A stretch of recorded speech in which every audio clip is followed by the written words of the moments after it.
started. All right. So, Brooke, I don't want to make you say that all over again, but could you possibly just Sure. briefly summarize, even though I took copious notes? Go ahead. Yes, happy to. Brooke Davies with the Washington Cannabis Business Association. I think the question I'm responding to is whether or not producers would benefit from more flexibility in the canopy regulations.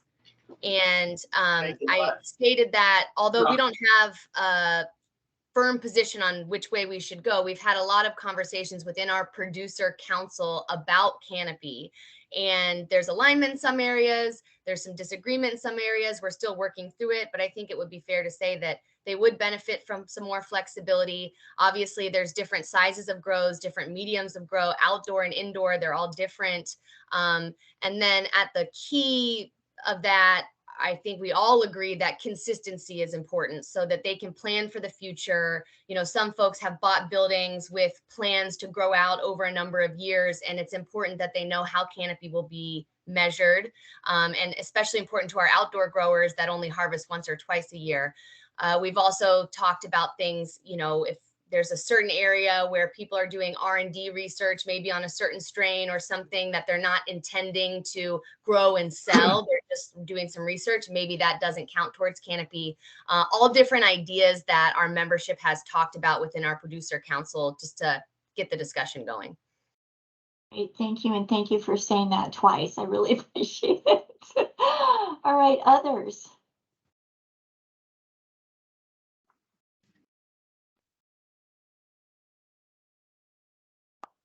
So, hey, this is Burl Bryson from the Cannabis Alliance, and similar to Brooke, you know, we've got a similar philosophy, which is let's make it standard, let's level the playing field.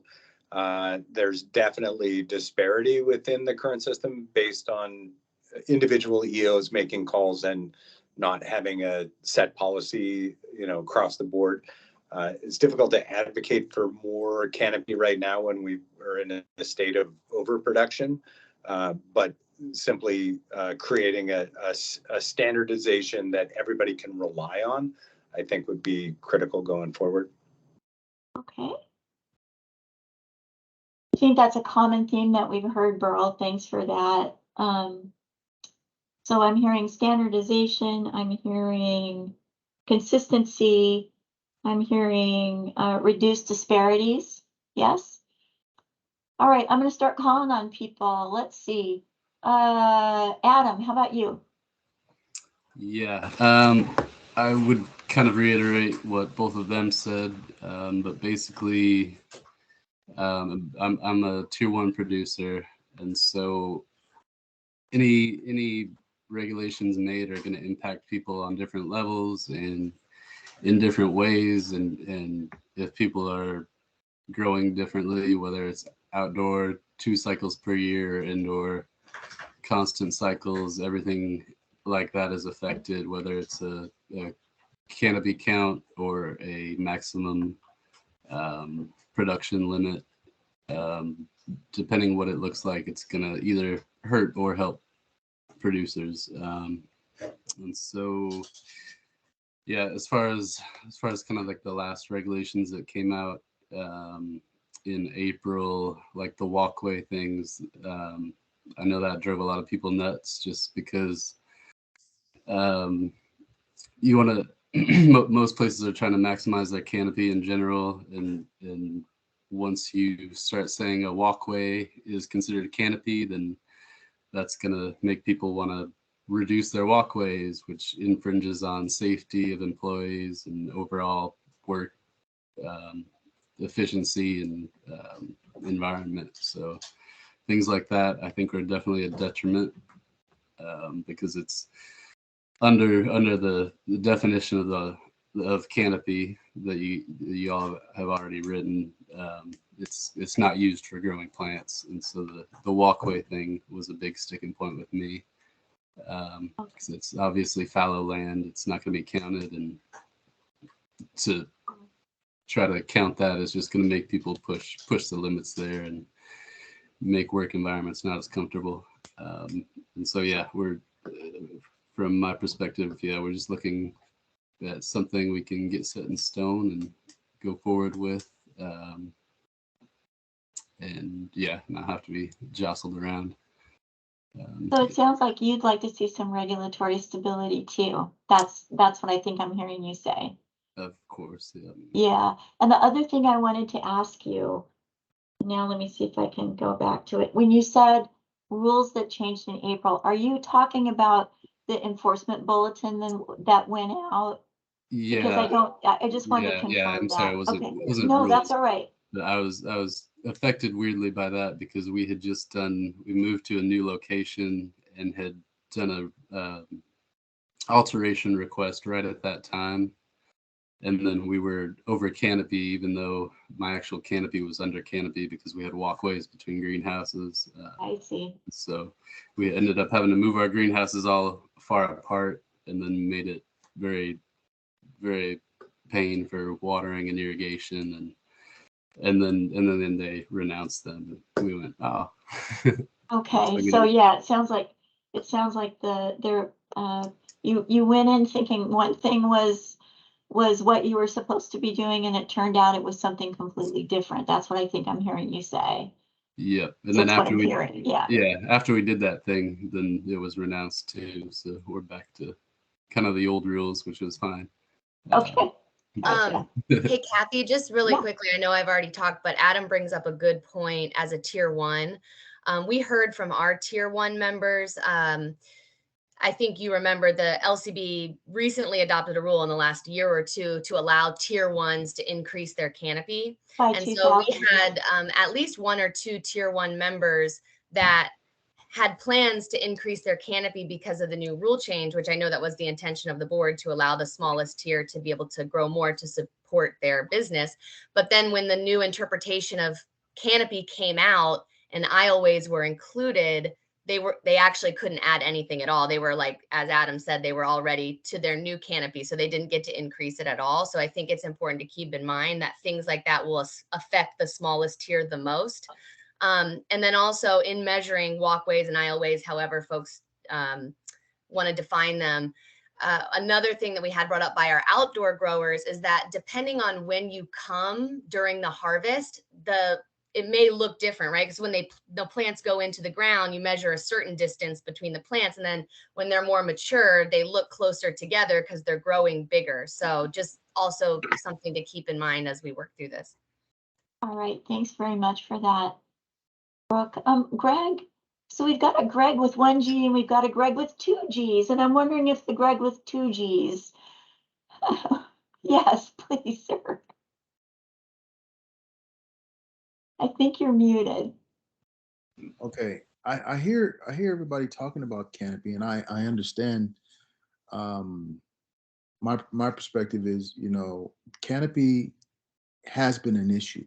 Canopy space, or the overgrowth of canopy, has been an issue. But from what I've seen this past year, I don't know if that issue will persist. Because a lot of people reduced the amount of material they were growing, and a whole lot of people didn't grow or didn't grow it, or tapped out of the business. Okay, so the issues that we've had in the past in regards to canopy, they're going to look different. They're going to look different this coming year, because canopy, from what I'm seeing, is not going to be the same issue that we've had in previous years. Okay, because a substantial amount of growers tapped out. Okay, I don't know what happened to those licenses. Some of them disappeared, and maybe some people acquired the other, a portion of them. But the issues from my viewpoint, that we're dealing with in regards to canopy, are going to change. Okay, so trying to wrangle in this issue as far as overgrowth or overproduction of canopy is gonna that landscape is gonna change. Okay, so this conversation is gonna be different next year, because we didn't, I think we grew twice as much canopy as we were supposed to grow. And as far as the state is concerned, we had too much weed. We plummeted the price of it, but then we had other factors that affected our market, as far as cost are concerned or price is concerned. The things that we can control, the thing that we can control is canopy. We can't control, you know, other materials coming into the state illegally. We can't control, other things going on outside of the state in regards to an illegal market that affect our prices and bottom lines. But we can control the canopy. Okay. But that issue from this one viewpoint is, in my opinion, is changing. So this conversation is going to be different next year. That okay, like this year, okay, you guys are growing too much weed. You need to cut back on the amount of weed you're growing. Okay. But in from what I'm seeing, 30% of the people in my area didn't grow at all. I don't know, they just disappeared. So that issue is it's going to be a different issue. And the nature of that conversation that we're going to be having next year, next season, or season after next, we don't know yet. But if we put all these changes in place, we might have to change them. And that's what I see, and that's my point of view. Okay, thank you for that. Just wondering, and I think any thoughts about how to use cannabis growing area? Because I think that's kind of some of the things that that's one of the things that people have been really interested in. And I think maybe you've heard other people talking about like the space in between the, and the, Rose? yeah, I mean, any thoughts on that? Well, in the beginning, okay, everybody tried to cram as many plants into a farm, or I did, and I know, and I've gotten other people, around me, and I've noticed that, people tried to cram as many plants into a farm as possible with the perception that it's going to produce more material. Okay. And, more plants don't necessarily equate to more product. And, quite frankly, if you have more space, I think that works, uh, to get the most that you can out of a particular plant. I'm an outdoor grower, so my methods are going to be different than an indoor grower. Okay, I'm a sun grower, so I need the space.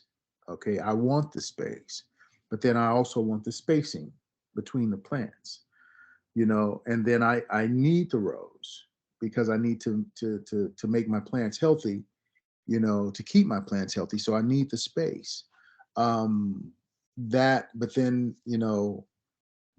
that can be a negative too, because the space that I'm utilizing for the plants would be counted against me as far as canopy is concerned. So there you go. Okay, thank you for that. I think we just have another couple minutes. Do others want to check in? It looks like we have another Greg. Jessica is with LCB. Jacob is with, I'm sorry, Daniel is with LCB. Lula has not shared. So any of you three, Greg, M, or Lula, wish to share?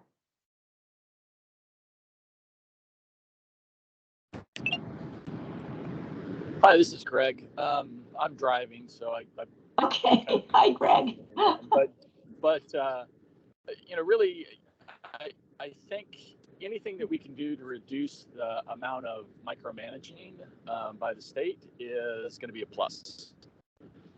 The whole aisle and canopy issue, and space allowed for growth. These plants need room, so trying to stuff more plants into a smaller space creates all kinds of issues. God, you were saying something good there, Greg. Yeah, I think you were, and you're cutting out, unfortunately. Regional and the plant, bugs, pests, all kinds of nasty things happen to plants when you try to your toe. No, yeah, not. Like I said, I'm driving in the middle of the state, so I'll leave it back to you. Okay. And Greg, also, if you are inclined and you want to share thoughts, please don't hesitate to send us an email, and we'll put that email address up so we can get your thoughts. Let's call on M. Someone has joined us. Yeah, go ahead, M. Yeah, so I work for a retailer. So really I'm kind of diving in here more to educate myself because we're kind of, on the last ring to that final customer. So I don't have too much to say besides the fact that I feel like there needs to be some consistency. I'm still trying to better understand the difference between how, an outdoor grow versus a tier 1 is regulated. So I'd love to kind of get more information in that realm so that I have a better understanding. But I think consistency is definitely very key.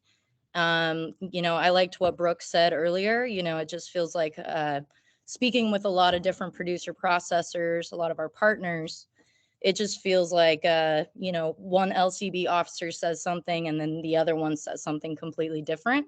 So I could imagine that being very chaotic for that producer processor to really try and, make sure that they are abiding by the rules, but still being able to utilize their canopy to the best that they can.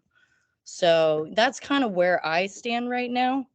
I do think that more information and how these things are regulated would definitely be beneficial for us retailers that don't know too much about these hardships. I kind of hear it through word of mouth from a variety of our partners. So more information directly from the LCB, I think would be beneficial. And do you ever, yeah, I was just going to say, thanks, Burl. I think what I'm hearing here is maybe, and Burl, why don't you go ahead? I think I suspect, I have an idea of what you might be saying and what you're going through. Whoops, I think we're going to leave in 10 seconds. Hold that thought. We're going to go back to the major room. We'll pick up when we meet again, okay?